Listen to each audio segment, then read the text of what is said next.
Assalamualaikum warahmatullahi wabarakatuh. Perkenalkan, nama saya Ridho Nugroho dengan NIM 4123678 kelas TI 2023 reguler P1. Di video kali ini saya akan memaparkan hasil penelitian saya yang berjudul Synergistic Fusion and Changing Clickbait Detection by Integrating Backward and Linguistic Feature with XGBoost. Penelitian ini membahas bagaimana meningkatkan deteksi clickbait dengan menggabungkan pendekatan leksikal dan linguistik menggunakan algoritma XGBoost yang sudah dituning. Fokus penelitian ini ada pada judul berita berbahasa Indonesia karena fenomena clickbait banyak terjadi di portal berita lokal.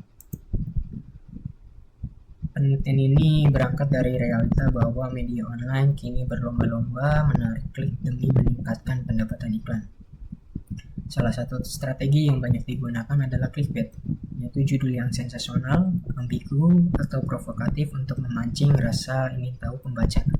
Dampaknya negatif, antara lain menurunkan kualitas informasi, merusak kepercayaan publik, dan berkontribusi pada penyebaran disinformasi. Metode deteksi clickbait tradisional seperti Backward sering gagal mengenali pola clickbait yang lebih halus, misalnya yang memanfaatkan gaya bahasa atau struktur kalimat, bukan hanya kata kunci. Karena itu diperlukan pendekatan baru yang mampu melihat dua sisi, isi kata dan cara penulisannya. Selanjutnya ada beberapa alur kerja mulai dari data collection. Penelitian ini menggunakan dataset publik dari Kaggle yang berisi 3.237 judul berita berbahasa Indonesia. Setiap judul sudah dilabeli apakah termasuk clickbait ataupun non-clickbait. Bisa dilihat pada tabel maupun visualisasi ini.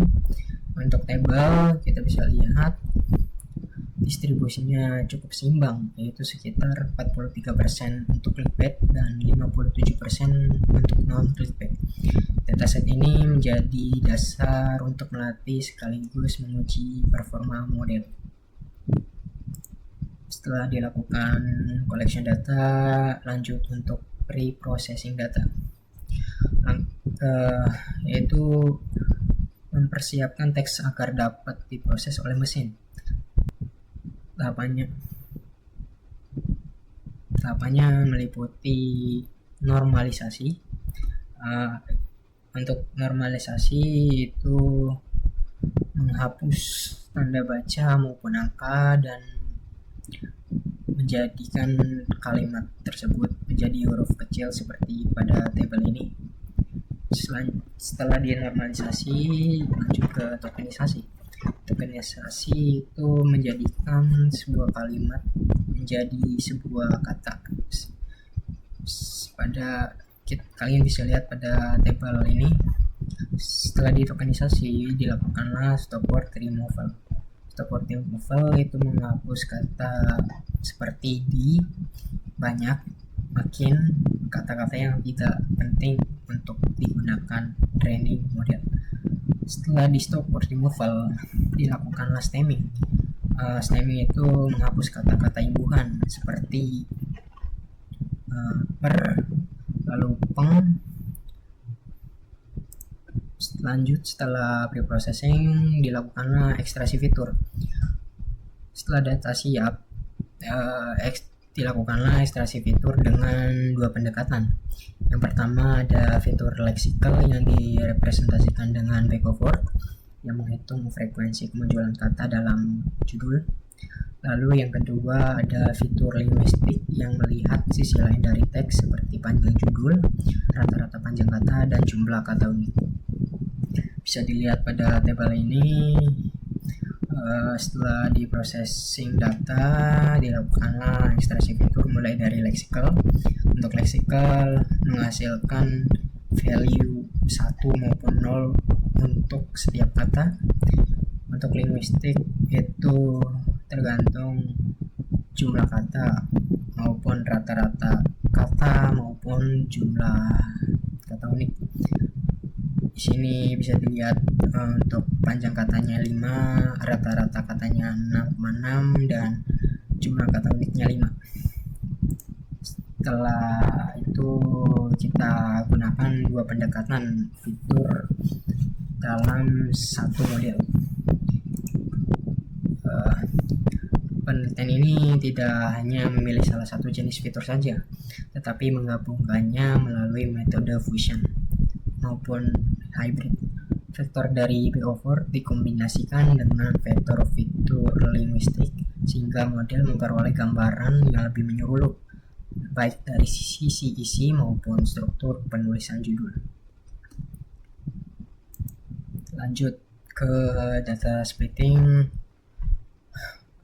bisa dilihat terlihat pie chart untuk splitnya 80% untuk trend dan 20% untuk test. Dataset yang sudah diproses dibagi menjadi dua bagian, yaitu 80% untuk data latih dan 20% untuk data uji. Tujuannya agar model dapat belajar dari sebagian besar data, tetapi tetap diuji pada data baru yang belum pernah dilihatnya, sehingga evaluasinya lebih objektif. Lanjut, setelah splitting dilakukanlah training menggunakan model XGBoost dan dilakukanlah hyperparameter tuning. Model yang digunakan itu XGBoost, algoritma yang dikenal kuat untuk klasifikasi biner, data berdimensi tinggi maupun bersifat sparse seperti backover. Agar performanya optimal, dilakukanlah tuning parameter menggunakan grid search CV dengan parameter seperti jumlah estimator, kedalaman pohon, dan learning rate. Tuning ini membantu mencapai keseimbangan antara akurasi tinggi dan generalisasi yang baik. Lanjut ke evaluasi. Evaluasi model dilakukan dengan empat metrik utama. Bisa dilihat pada tabel ini ada akurasi, precision, recall, dan F1 score.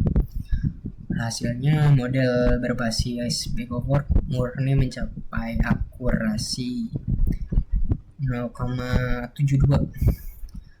Model berbasis fitur linguistik jauh lebih rendah, yaitu 0,56. Namun ketika kedua fitur digabungkan, akurasi mulai meningkat menjadi 0,73 dengan nilai F1 score sebesar 0,73 juga, meskipun peningkatannya hanya sekitar 1 saja. Hal ini membuktikan bahwa fitur linguistik memberi kontribusi nyata dalam mengenali clickbait yang lebih tersamar.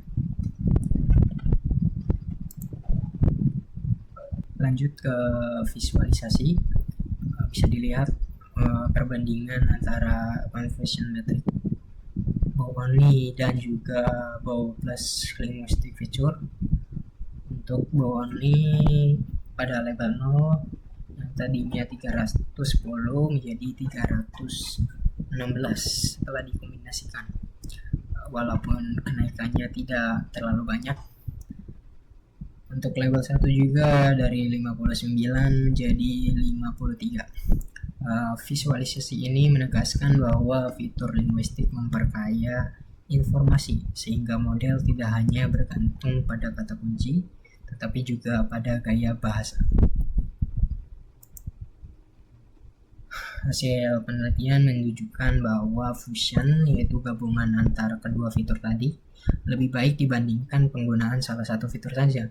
Peningkatan akurasinya memang hanya sekitar 1% dibanding backover murni, tetapi hal ini signifikan karena menunjukkan kontribusi nyata dari fitur linguistik. Strategi clickbait tidak hanya ditentukan oleh kata kunci, tetapi juga pola penulisan.